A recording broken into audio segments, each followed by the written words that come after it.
বিসমিল্লাহির রহমানির রহিম। রমজান মাস। একজন মুসাফির আল্লাহর ওলি রোজা অবস্থায় তার বাড়ি ফিরছিলেন। বাড়ি ফেরার পথে রাস্তার মধ্যে সন্ধ্যা নেমে আসে, আর সেখানে তার ইফতারের সময় হয়ে যায়। সে দেখতে পায় একটি বাড়ি এবং তাড়াহুড়া করে সে বাড়ির মধ্যেই ঢুকে পড়ে, এবং বাড়ির মধ্যে ঢোকার পরে সে একটা মেয়েকে দেখতে পায়। মেয়েটি ছিল অত্যন্ত সুন্দরী, রূপবতী। মেয়েটিকে বলে, আমি রোজাদার এবং আমার কাছে খাবারের জন্য এক ফোঁটা পানিও নেই। আমি ইফতারের সময় হয়ে আসছে, আমি এখানে ইফতার করতে চাই। মেয়েটি তাকে অনুমতি দিল এবং ইফতার করালো। আল্লাহর ওলি জানতো না যে মেয়েটি একজন পতিতা ছিল, এবং মেয়েটি শহরের প্রতিটা ধনী ব্যক্তিদের রাতের রানী হিসাবেই পরিচিত। এবং আল্লাহর ওলি জানতো না যে সে একজন পতিতা ছিল। প্রিয় দর্শক, এরপরে ঘটল মজার ঘটনা। ভিডিওটি শেষ পর্যন্ত দেখলে আশা করি আপনি খুব ভালো লাগবে। আল্লাহর ওলি রাত্রে তার বাড়িতে খাওয়া দাওয়ার পরে ঘুমিয়ে পড়ল। ঘুমের মধ্যে তাকে স্বপ্নে দেখানো হলো একজন ব্যক্তি তাকে বলল, হে আল্লাহর ওলি, তুমি কোথায় আছো? আর এখানে কি করছো? তুমি জানো এটা কার বাসা? আর মেয়েটি কে? সে বলল, না, আমি অত কিছু জানি না। তখন আল্লাহর ওলিকে স্বপ্নে দেখা সেই ব্যক্তিটি বলল, এই মেয়েটি একজন পতিতা এবং তুমি তার বাড়িতে আছো। আল্লাহর ওলি বলল, আমি তো জানি না সে একজন পতিতা। তখন তাকে বলা হলো যে তুমি তাকে আলোর পথ দেখাও। আল্লাহর ওলি বলল, সে কি আলোর পথে আসবে? উত্তরে বলল, কেন না, কারণ সে তো কখনো অন্ধকার থেকে আলোর পথে আসার চেষ্টাই করেনি, বা আলোর পথ তাকে কেউ দেখানো হয়নি। আল্লাহর ওলি বলল, ঠিক আছে, আমি তাকে আলোর পথে আনার চেষ্টা করব। এই বলে তার সকালে ঘুম ভেঙে গেল। ঘুম ভাঙার পরে মেয়েটি তার কাছে আসলো এবং মেয়েটিকে তিনি বলল, তুমি যে অন্ধকারে আসো, এই অন্ধকারে থাকা তোমার শোভা পায় না। তুমি মানুষকে বিনোদনের জন্য জন্ম নাওনি, তোমার জন্মের একটি রহস্য আছে। সৃষ্টিকর্তা প্রত্যেক মানুষকে জন্ম দিয়েছে তার রহস্যের জন্য। তার প্রত্যেকটা মানুষকে সৃষ্টিকর্তার অনুগত্যে চলতে হবে। তাকে তার জীবনে অনেক কথা আল্লাহর ওলি তাকে বলল, এবং মেয়েটি বিচলিত হলো। মেয়েটি মনে মনে ভাবল, আমার মনের সকল ঘটনা তিনি কিভাবে বুঝতে পারল? আল্লাহর ওলি খুব বেশি কিছু না বলে সেখান থেকে বের হয়ে চলে আসলো। প্রতিমধ্যেই মেয়েটির মনে আল্লাহর প্রতি বিশ্বাস চলে আসলো, এবং সে পরের দিন সেই লোকটিকে মানে আল্লাহর ওলিকে খোঁজার জন্য প্রতিমধ্যে বের হলো। বের হওয়ার পরে সে একটা দরবেশের কাছে পৌঁছায়। তাকে গিয়ে বলল, সম্পূর্ণ ঘটনাটি খুলে বলল যে কাল রাতে আমার কাছে এক আল্লাহর ওলি এসেছিল, এবং সে আমাকে এমন কিছু কথা বলেছে যার সাথে দেখা করা আমার অত্যন্ত জরুরি। তাকে বলা হলো, এখান থেকে প্রায় 2 মাইল দূরে একটা ব্যক্তি আছে, হয়তো তুমি তার কথাই বলছো। আল্লাহর ওলি মনে মনে ভাবছিল যে সে যদি আমার কথা বোঝে তাহলে অবশ্যই সে আমার কাছে আসবে, এবং সে যদি আমার কাছে আসে তাহলে তাকে আলোর পথে নিয়ে আসা সম্ভব। এরপরে মেয়েটি হাঁটতে হাঁটতে আল্লাহর ওলির কাছে পৌঁছায়, এবং এবং আল্লাহর ওলি তাকে জিজ্ঞাসা করে, তুমি এই পথে কিভাবে আসলে? মেয়েটি বলে, আমার কোনো বাবা মা নেই, ছোটোবেলা থেকে আমি বড় হয়েছি অনাথ হয়ে। আমাকে আমার আশ্রয় বা থাকার জন্য কেউই ছিল না। আমি ছোট থেকে যার কাছে বড় হয়েছি, সে একটু বড় হতেই আমাকে বিক্রয় করে দেয় পতিতালয়ে একটা মেয়ের কাছে। সেই মেয়েটি আমাকে দিয়ে আমার দেহ ব্যবসা করায় এবং আমাকে এই পথে নিয়ে আসতে বাধ্য করে। তখন আল্লাহর ওলি তাকে জিজ্ঞেস করে, তুমি কি চিন্তা করছো? তুমি কি আলোর পথে আসতে চাও? তখন বললে, হ্যাঁ, আমি আলোর পথে আসতে চাই, কিন্তু এই পথটা কি আমি আসতে পারবো? তখন আল্লাহর ওলি বলে, কেন না, মানুষ চাইলেই সব কিছু সম্ভব। তুমি ইচ্ছা করলেই আল্লাহর পথে ফিরে আসতে পারো। সে তাকে জিজ্ঞেস করে, আমি যদি এই পথে ফিরে আসি, অর্থাৎ আল্লাহর পথে ফিরে আসি, তাহলে আল্লাহ কি আমাকে মাফ করে দিবেন? তখন আল্লাহর ওলি বলে, হ্যাঁ, আল্লাহ অনেক দয়ালু, আল্লাহ চাইলে তোমাকে মাফ করে দিবে, আল্লাহ খুবই দয়ালু। এইটা বলার পরে মেয়েটি খুশি হয়ে যায় এবং তাকে বলে, ঠিক আছে, আমাকে কি করতে হবে? এদি অবস্থায় মেয়েটিকে অস্ত্রধারী 2টি ব্যক্তি মেয়েটির কাছে চলে আসে। আসার পরে আল্লাহর ওলি তার পাশে ছিল। আসার পরে বলে, তুমি আবার কে?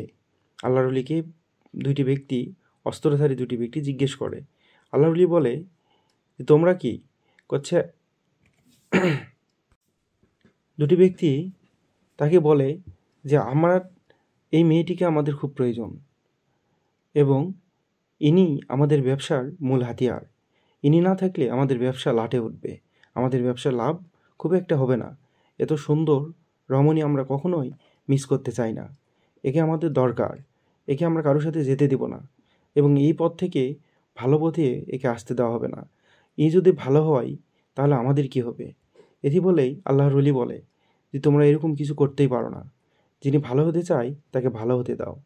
তাদের মধ্যে প্রচণ্ড রাগারাগি হয়ে যায় এবং তারা এক পর্যায়ে অস্ত্র বের করে এবং আল্লাহর ওলির উপরে তারা আক্রমণ করার চেষ্টা করে। এতে অবস্থায় মেয়েটি বলে, না, তোমরা এমনটি করো না।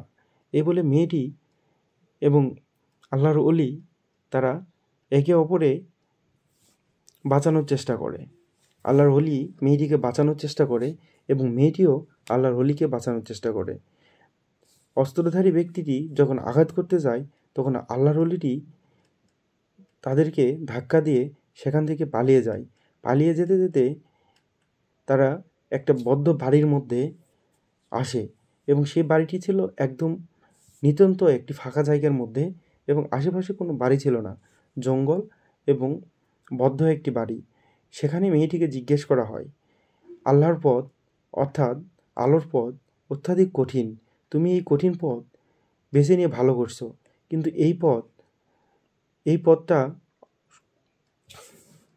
পথটা এত সহজ না, এই পথটা এত সহজ না, তুমি কি এই পথ পাড়ি দিতে পারবে? তখন মেয়েটি বলে, হ্যাঁ, অবশ্যই আমি পাড়ি দিতে পারবো।